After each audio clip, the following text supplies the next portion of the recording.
Good morning, Little Masters, and welcome back to today's Tolkien Times. I'm the Man of the West, also from the Prancing Pony podcast. Let's go and wrap up week 40 with Second Age Saturday. Now, this whole series, we've been reading Aldarion and Erendis from Unfinished Tales. And today we're going to pick up where we left off last week as Aldarion has returned from 14 years at sea. Sad to see Erendis gone, but too proud to go find her. Riding one day in the forests of the Westlands, he saw a woman whose dark hair flowed in the wind, and about her was a green cloak clasped at the throat with a bright jewel. And he took her for one of the Eldar who came at times to those parts of the island. But she approached, and he knew her for Erendis, and saw that the jewel was the one that he had given her. Then suddenly he knew in himself the love that he bore her, and he felt the emptiness of his days. Erendis, seeing him, turned pale and would ride off, but he was too quick, and he said, "Too well have I deserved that you should flee from me, who have fled so often and so far. But forgive me, and stay now." They rode then together to the house of Berengar her father, and there Aldarion made plain his desire for betrothal to Erendis.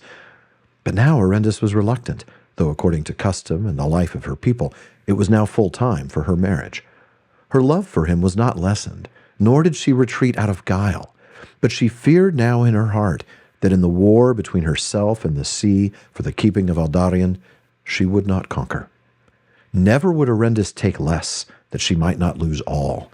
And fearing the sea, and begrudging to all ships the felling of trees which she loved, she determined that she must utterly defeat the sea and the ships, or else be herself defeated utterly. But Aldarion wooed Erendis in earnest, and wherever she went he would go. He neglected the havens and the shipyards and all the concerns of the Guild of Venturers, felling no trees but setting himself to their planting only. And he found more contentment in those days than in any others of his life, though he did not know it until he looked back long after, when old age was upon him. At length he sought to persuade Erendis to sail with him on a voyage about the island in the ship Eambar. For 100 years had now passed since Aldarion founded the Guild of Venturers, and feasts were to be held in all the havens of Númenor. To this Erendis consented, concealing her distaste and fear, and they departed from Romenna, and came to Andunier in the west of the isle. There Valandil, lord of Andunier and close kin of Aldarion, held a great feast, and at that feast he drank to Erendis, naming her Uineniel, daughter of Uinen, the new Lady of the Sea. But Erendis, who sat beside the wife of Valandil, said aloud, "Call me by no such name. I am no daughter of Uinen, rather is she my foe." Thereafter, for a while, doubt again assailed Erendis, for Aldarion turned his thoughts again to the works at Romenna, and busied himself with the building of great sea walls, and the raising of a tall tower upon Tol Uinen. Calmindon, the Light Tower, was its name. But when these things were done, Aldarion returned to Erendis and besought her to be betrothed.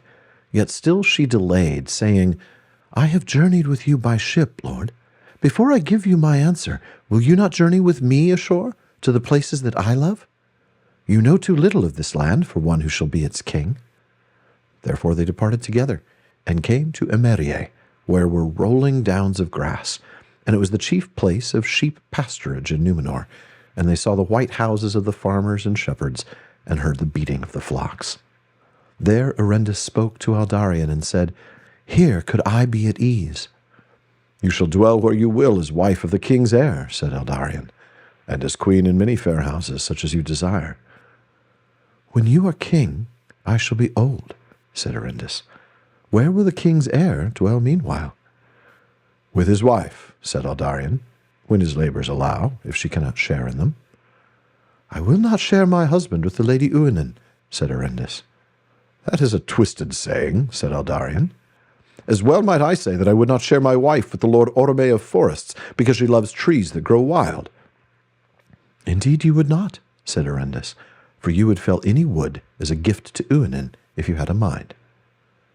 "Name any tree that you love, and it shall stand till it dies," said Aldarion. "I love all that grow in this isle," said Erendis. Then they rode a great while in silence, and after that day they parted, and Erendis returned to her father's house. Now there is a lot to unpack here, and the truth is this deserves its own half season on the PPP, which one day it will get. seeing what really does appear to be Aldarion's genuine love for Erendis, but knowing how the story ends, it is so sad. He acknowledges that his past actions caused her to flee. He asks forgiveness, and it seems genuine. He expresses his love, and the text says he wooed Erendis in earnest. Tolkien isn't telling us that he's manipulating her or lying to her. This is genuine. But he already loves the sea, and we know where Erendis will land on his list of priorities. But for now, at least, he's appeared to turn over a new leaf. He's working on reforestation. He's setting aside much of what he had previously loved, including the Guild of Venturers. I think, though, that one key line, maybe the defining line of Aldarion's life, is this one. He found more contentment in those days than in any others of his life, though he did not know it until he looked back long after when old age was upon him. Is there anything more tragic than not realizing how happy you truly are while you can enjoy it? Man, my heart breaks for him and for Erendis, and boy, that's just beginning. We start to get a glimpse of the understandable bitterness that Erendis holds towards the sea when she rejects that name of Uineniel, daughter of Uinen. And she has a reasonable request of Aldarion. Look, I went with you on a ship, which she did not like, right? Concealing her distaste and fear. So come with me inland to the places I love. And what a place this is. The rolling green hills, the farmers, the sheep. It's a place of pastoral tranquility. But the conversation between the two of them reveals a tension that's going to underlie the rest of their relationship. Aldarion says he will live with his wife when his labors allow. Folks, this ship is heading towards the rocks already. Man. For now, though, that does it for this week's Second Age Saturday. Thank you for joining me, and please come back next week as Aldarion and Erendis finally get engaged, against my advice, frankly. Please visit patreon.com/TolkienTimes to learn how you can support the show, get an ad-free feed, join my content council, get a bonus episode every week, and more.